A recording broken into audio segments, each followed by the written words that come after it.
Here is everything I ate on a relaxing Sunday, being mindful of macros and balance. I started my day with a kefir PB2 powder kind of parfait situation.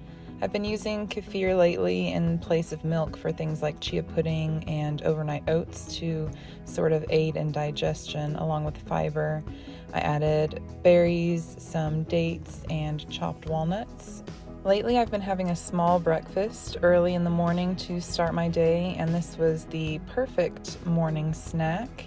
And then a little bit later on in the morning, I have my second breakfast, and it's usually something savory. This morning, I had sauteed some onion and greens and scrambled up some egg whites with that. I also made my coffee using this coffee creamer I've been enjoying lately. And I had that with some tomato and avocado and homemade bread. With nutrient timing, I typically eat every 3 hours or so, and it's always something nutritionally dense and very balanced like this to keep me satisfied until I eat again. And for lunch, I made some potatoes in the air fryer, and I had that with my favorite ketchup mayo mixture, of course. I also used some rotisserie chicken I had in the fridge and had a very simple plate of nachos, just some shredded cheese, guacamole, salsa, and sour cream on those.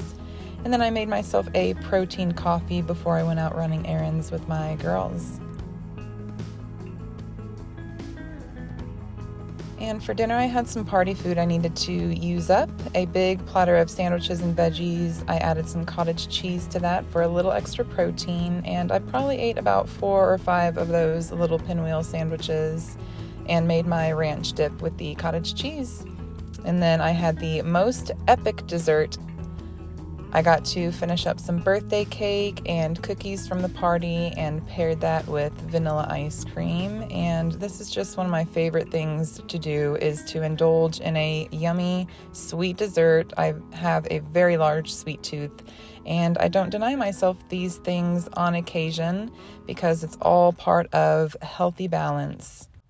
I do always recommend to try and do some sort of physical activity, just a nice walk or any light cardio to aid in digestion. And it just makes a world of difference versus sitting still after a big meal. And then I use my SodaStream for a little bubbly something to end the day.